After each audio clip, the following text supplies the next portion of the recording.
అయోధ్య రామమందిర నిర్మాణం వందల ఏళ్ల హిందువుల కళ. ఎన్నో అవాంతరాలను ఎదుర్కొని ఈరోజు అట్టహాసంగా ఆవిష్కరించబడి అత్యంత సుందరంగా ముస్తాబైంది. దీని వెనుక జరిగిన కథనాలు అన్ని చరిత్ర పుటల్లో ఎప్పటికీ నిలిచిపోతాయి. అవి మసీదుకు మందిరానికి మధ్య చెలరేగిన మంటలు. అయోధ్యలో ఏళ్ల క్రితం నాటి రాములవారి గుడిని కూల్చేసి బాబ్రీ మసీదును కట్టారని భావించిన హిందువులు 1992లో మసీదుని కూల్చేశారు. అలా చెలరేగిన హింస, ఎన్నో వివాదాల తర్వాత అదే స్థలంలో రామమందిరాన్ని నిర్మాణానికి 2019లో సుప్రీంకోర్టు గ్రీన్ సిగ్నల్ ఇచ్చింది.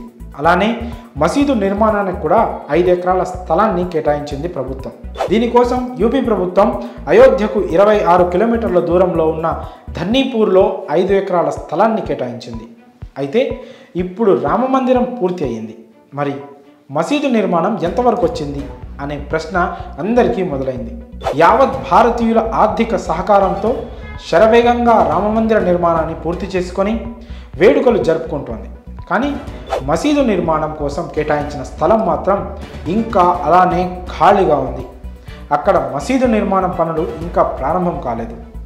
వక్ఫ్ బోర్డును ఈ భూమిని స్వాధీనం చేసుకున్నట్లుగా అయోధ్య వివాదంలో ముస్లింల తరపు పిటిషనర్ ఇక్బాల్ అన్సారీ తెలిపారు. కాబట్టి ఆ స్థలంలో మసీదు నిర్మించకపోవడం ఆ బోర్డు ఇష్టమని చెప్పారు. అంతేకాకుండా దాన్ని ముస్లింలు కూడా ప్రశ్నించరని అన్నారు. దానికి కారణం లేకపోలేదు.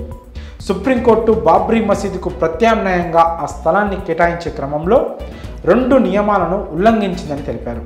అందులో మొదటిది వక్ఫ్ నియమాలు, రెండవది ఖురాన్ ఆధారిత షరియా నియమాలు. ఈ నియమాలను ఉల్లంఘించినట్లు చెప్పారు. అయితే ఇందులో వక్ఫ్ నియమాల ప్రకారం మసీదులు, శ్మశానాలు లాంటి వక్ఫ్ ఆస్తులను అమ్మకూడదు, తనఖా పెట్టకూడదు, గిఫ్ట్ ఇవ్వడం, ప్రత్యామ్నాయ స్థలం ఇవ్వడం ఇలాంటివి చేయకూడదు. కానీ సుప్రీంకోర్టు ఇలా నియమాలకు విరుద్ధంగా స్థలం కేటాయించడంతో ముస్లింలు మసీదును నిర్మించేందుకు పెద్దగా ఆసక్తి చూపడం లేదని Indian Milli council executive member Khaliq Ahmed Khan చెప్పారు. అలాగే Indo Islamic foundation secretary Athar Hussain supreme తీర్పుపై క్లారిటీ ఇచ్చారు. తమకు ఇచ్చిన స్థలం బాబ్రీ మసీదుకు ప్రత్యామ్నాయం కాదని హుసేన్ స్పష్టం చేశారు. ఈ స్థలం కొంత మసీదు నిర్మించేందుకు ఇచ్చారని, సరిపడే నిధులు లేనందువల్లనే మసీదు నిర్మాణం ఆలస్యం అవుతోందని తెలిపారు. గతంలో దీనికోసం రూపొందించిన డిజైన్ కూడా మార్చి ఇక్కడ మసీదుతో పాటు హాస్పిటల్, మ్యూజియం కూడా నిర్మిస్తున్నట్లు తెలిపారు. ఇక కొత్త డిజైన్ పూర్తవగానే 2-3 నెలల్లో మసీదు నిర్మాణానికి ప్లాన్ చేస్తామని స్పష్టత ఇచ్చారు. ఇక ఈ మసీదు ఎప్పటికి పూర్తవుతుందో వేచి చూడాలి.